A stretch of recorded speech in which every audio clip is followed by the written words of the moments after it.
Today, we're jumping into a really fascinating and, frankly, super influential text from post-war Argentina. It's called Conducción Política, which translates to political leadership. Think of it as part political playbook, part philosophical mission statement. It gives us this incredible window into a powerful and, yeah, pretty controversial vision for how you lead a nation. So get this, the text kicks off with this line. To make a rabbit stew, the first thing you must have is the rabbit. I mean, that's probably not what you'd expect from a dense political work, right? But it's so perfectly Perón. It's this practical, almost folksy way of saying that no matter how big your ideas are, they have to be grounded in reality. It really sets the tone for everything that follows. So here's our game plan for today. First, we're going to look at where this whole blueprint came from. Then we'll dive into the problem he was trying to solve, what he saw as a broken system. After that, we'll check out his solution, this third position. And that leads us to the real core of it, the art of conducción. Finally, we'll wrap it all up by asking, what does any of this mean for leadership today? Okay, let's start at the beginning with the blueprint itself. Because to really get a handle on these ideas, you have to know exactly where and, maybe more importantly, when they came from. Now, the first thing to know is that Conducción Política wasn't just some book he wrote in a quiet study. No, this was actually a course, a whole series of classes that Perón himself delivered back in 1951.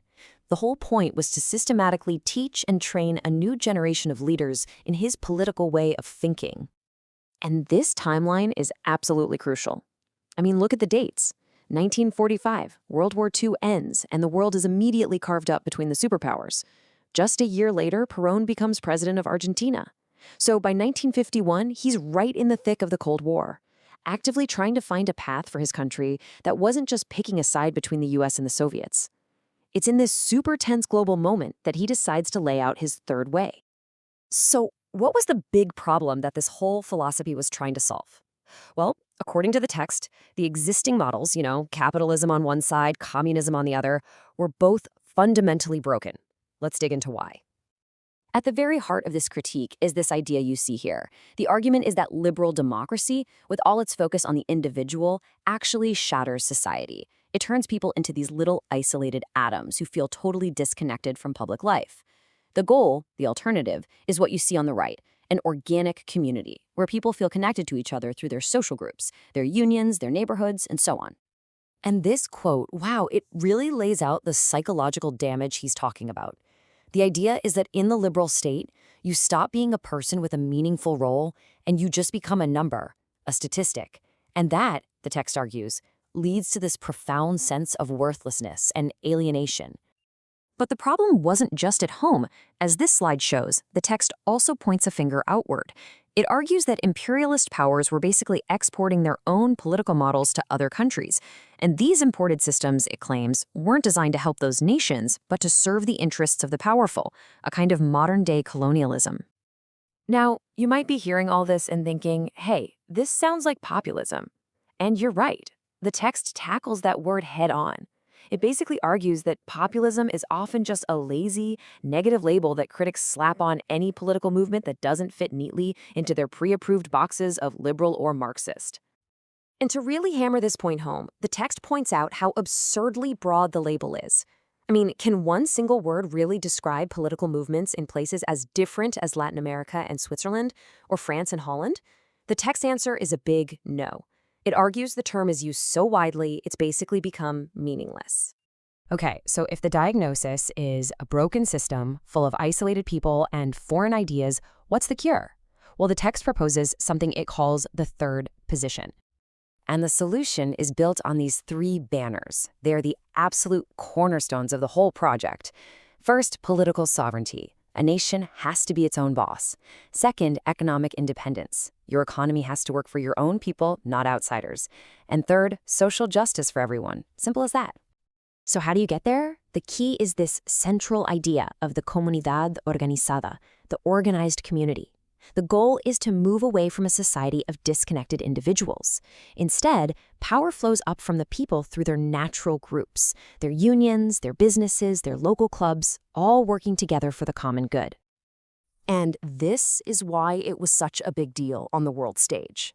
This whole framework was pitched as a third position, a totally independent path for nations that didn't want to sign up for team capitalism or team communism.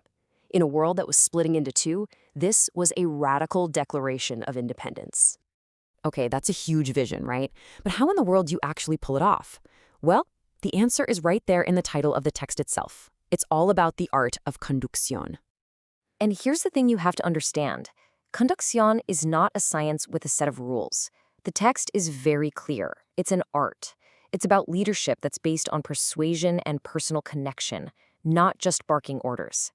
The goal is to create this genuine, organic bond where the leader and the people are moving as one. And this quote just says it all, doesn't it? There are no recipes for leading peoples. You can't just read a how-to manual. Leadership, in this view, is intuitive. It's flexible. It has to be deeply connected to the people and the moment. It's an art form, not an equation. This slide breaks down the difference perfectly. On one side, you've got mando, or command. That's the old-school general's approach. It's rigid, it's top-down, it's all about giving orders. But on the other side, you have conducción, and that's described as the statesman's art. It's flexible, it's organic, and it's built on persuasion. And here's where it gets really interesting. It's not a one-way street. A true conductor, according to the text, doesn't just dictate where to go.